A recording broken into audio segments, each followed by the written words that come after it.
Hello, friends. How are you? I hope everybody is fine. Let's continue our class 11, Unit 3, chapter Periodic Trends in Chemical Properties.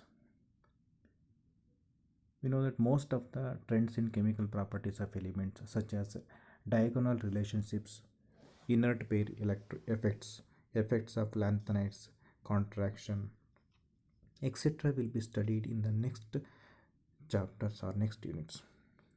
So in this particular section, we shall study the periodicity of the valence state or oxidation state shown by elements and the anomalous properties of the second period elements from lithium to fluorine.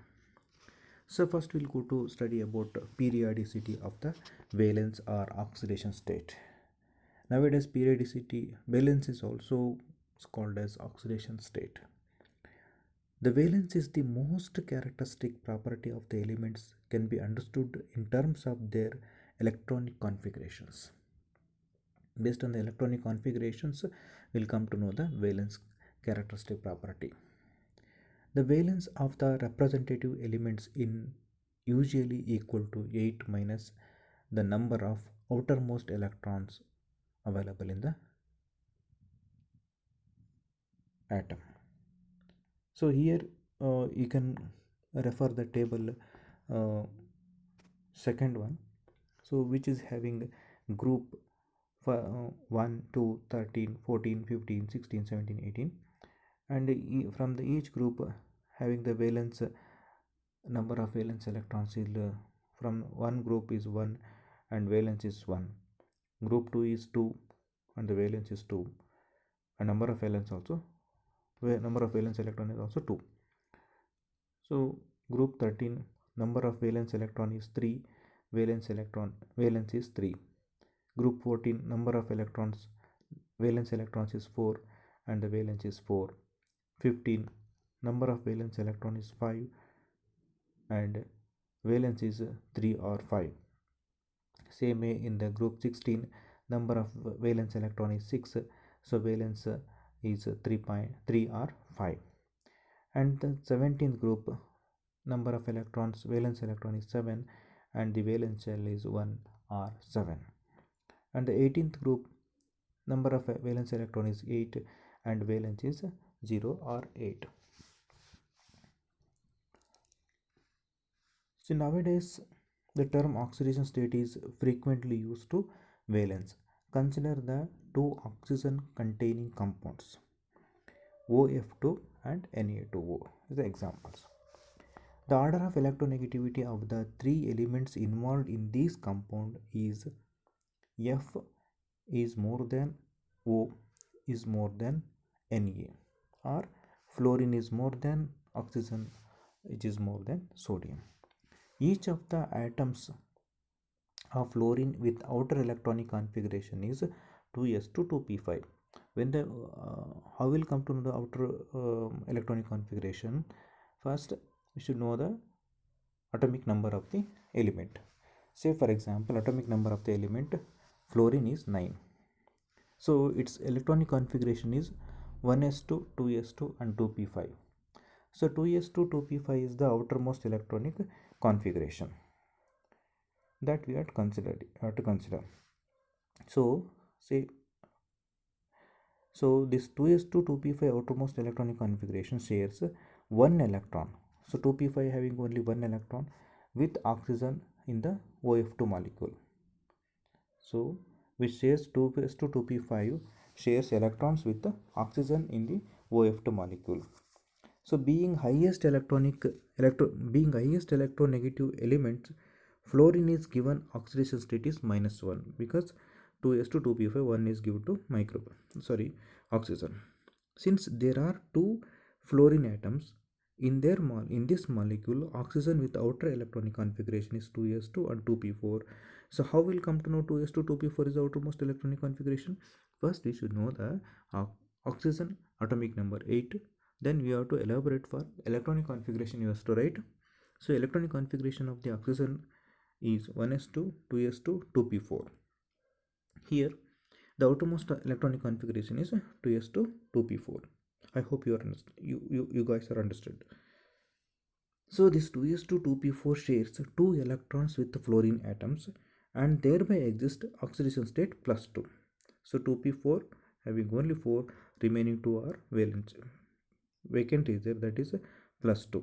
The oxidation states of the fluorine atoms in OF2 is plus 2. So same, we'll take one more example in Na2O. See here, oxygen being more electronegative accepts two electrons, one from each of the two sodium atoms. Here two sodium molecules are there, so one from the each sodium molecule, one electron oxygen will will accept, since it is electronegative, and thus shows the oxidation state of Na2O is -2.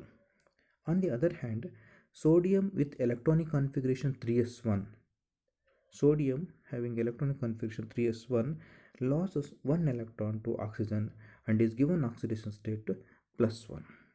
Thus, the oxidation state of an element in a particular compound can be defined as the charge acquired by its atom on the basis of electronegative consideration from other atoms in the molecule. Some periodic trends observed in the valence of the elements, hydrates and oxides, are shown in the table last one. So there is a periodic trends in valence of elements as shown by the formulas of their compounds. Uh, Group number is given and formula of hydrate is given and formula of oxide is given. You guys can go through this table, periodic table of valence elements as shown by the formulas of their compounds. So if I discuss this whole table again, it will take time. So unnecessarily, I don't want to drag the matter, and you should not waste your time also. Okay. So other such periodic trends which occur in the chemical behavior of the elements are discussed in other units also. There are many elements which exhibit valence, variable valence. This is particularly characteristics of the transition elements and actinides, so which we'll study in other chapters.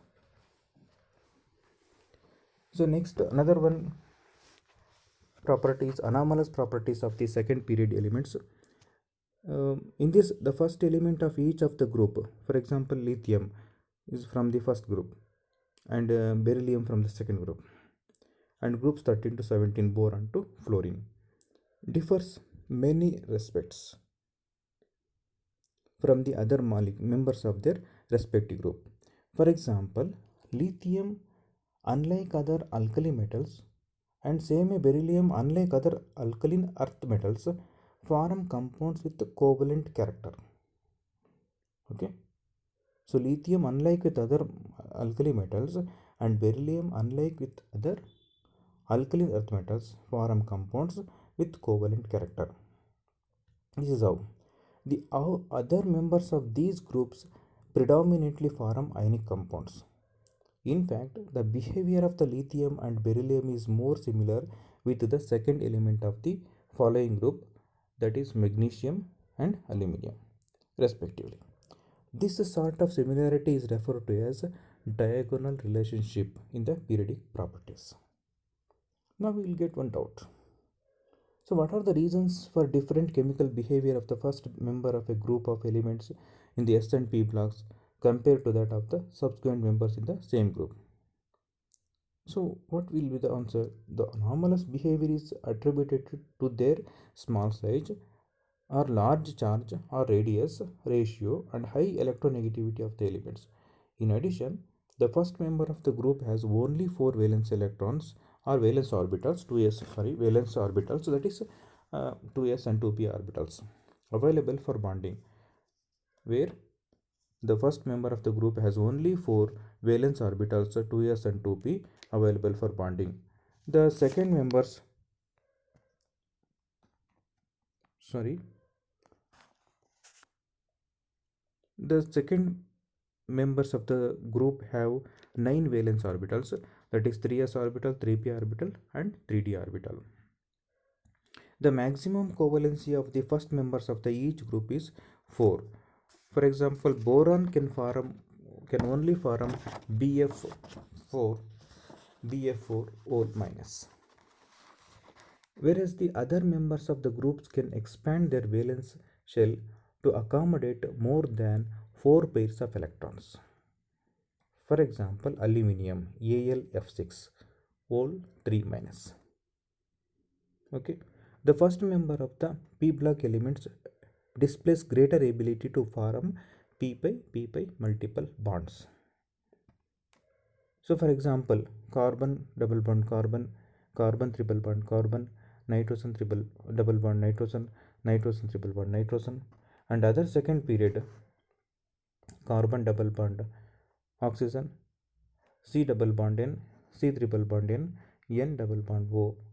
So are compared to the subsequent members of the same group. This is how the periodic trends in chemical properties. Okay, so periodicity of the valence or oxidation state is the one parameter, and anomalous properties of the second period elements in the other properties. Okay, here you can see the top one is periodic table, which also shows the outermost electronic configuration, how it is there, and you this particular chapter or this particular unit periodic table is very important. Please always keep with this periodic table in your packet. It's very good. So if you daily are seeing the periodic table, then you can easily understand um, how the periodic table will be there, what are the groups are there, and what are the blocks are there. Okay, I hope all you people are understood this particular topic. So if any newcomers, if any new one is seeing my channel, please subscribe the channel so you can motivate me to make more videos. Okay, thanks for watching.